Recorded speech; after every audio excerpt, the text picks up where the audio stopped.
Welcome back to Side Guys. This is Stephen. Today in the studio, I have with us Ben. Ben is a professional in the financial industry. He was born in Hong Kong. Yes. He grew up in the States, and now he's back in the city. Okay, Ben, I want to ask you for your personal take on Hong Kong as a financial hub, okay? Now, after the 97 handover, people say that Hong Kong is losing its competitive edge, losing in the competition with places like Shanghai, okay? And a lot of people saying that, people in the financial industry saying that, wow, work is getting tough, okay? A lot of competition, okay? It's not like what it used to be. Give me your personal take on this. I think it's important to reflect a bit about history. Just looking at the last 20 years, China has experienced an explosive growth that has not been seen, that hasn't been seen in human history. Yeah.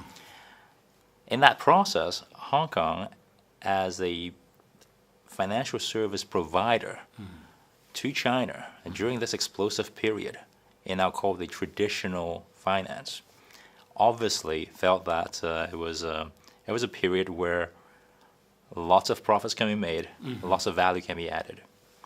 But as with any globalization, now Hong Kong is seeing competition, not just from Shanghai, but even from the United States. So the reality is that there is people feel that in traditional finance, it's more difficult because there's competition. Well, it's kind of like saying that. It's kind of like looking at the mobile phone, for example.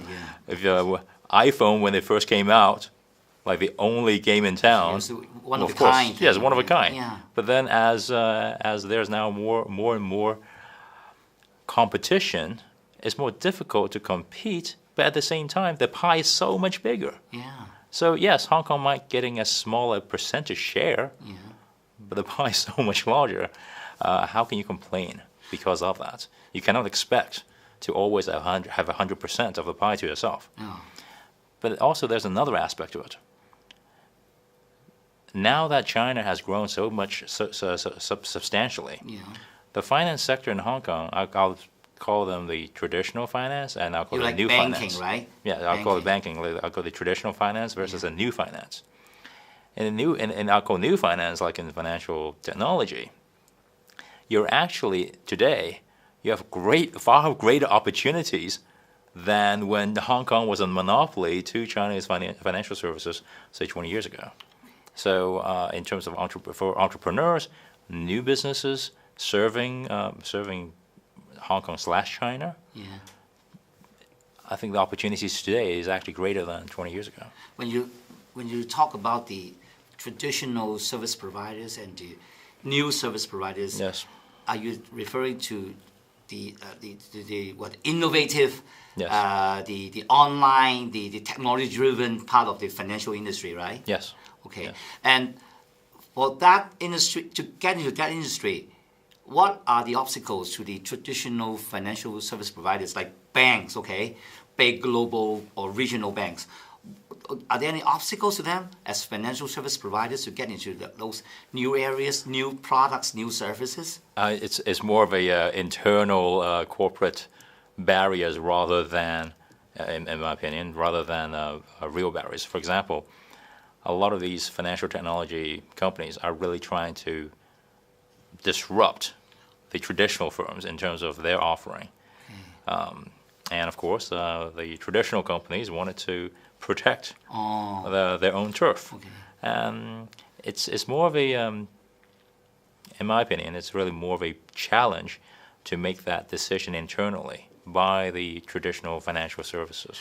That means that's more of a mindset and a culture thing, right? Yes. Yeah. Instead of getting to a new market, they're all about defending their own market, defending their own turf. Yes. And thereby they lose sight of what is there to gain by moving on Yes. to experimenting and innovating, right? Yes. Okay, but what about Hong Kong? Hong Kong as a financial hub, is it getting better in the competition in the game, or is it gradually losing its edge, compared to, as you say, the new service providers or places like America, okay, which is like I said, a lot of innovation in terms of financial services and financial products, okay.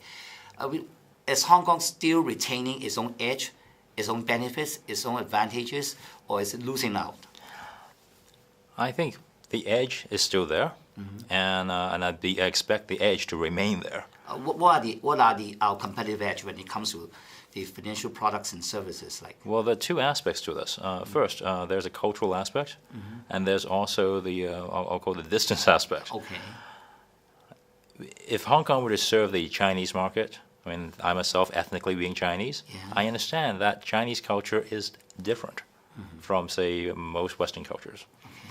And having that first-hand intimate understanding of the local culture gives you a significant edge. Now, for a U.S. company, for example, there may be one guy or two guys in the company that may have an intimate understanding of the local culture, but it's not a company-wide understanding. yeah.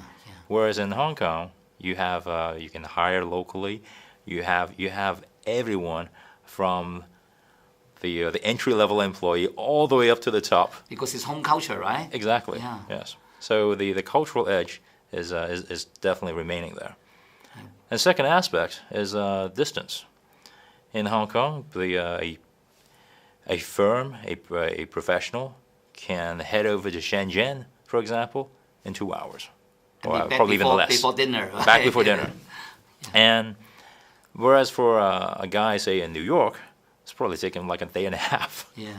So the difference is that being close to where your market is a huge benefit. Yeah. Some people were saying, "Oh, we have all these mobile phones, telephones, video conferencing, emails, all right, messengers. Why do you need to be close to your? You don't need to see the person Yeah. in the flesh." Yeah. I'm going to argue that in the last 10 years or so, telecommunication has taken off significantly. Now making phone calls is practically free. But yet, airline travel to all the business centers in the U.S. is an all-time high. Oh yeah. So Definitely, yeah. you can tell just by that alone that in person, in the flesh, meetings, understanding, and in business dealings, that is still the essential part. And is it easier for someone who's in Hong Kong going into China, or say someone from, say, New York or London? I think the answer is obvious. Okay, Ben, looking to the future, what do you see are the major challenges Hong Kong will come across as a financial hub? Looking further, like 10 years down the road, when China opens up further, the China economy becomes bigger, okay, and maybe the renminbi is convertible, okay. What will be the major challenges for Hong Kong as a financial hub that serves mainland China? What will be the challenges? Well, there are several challenges. First and foremost is I'll call the identity crisis. In 2016 so far, at this point, called the next generation of Chinese in Hong Kong have this. It's kind of this polarity going on. One believing that they are part of China, and the other part being that they're apart from China. Yeah.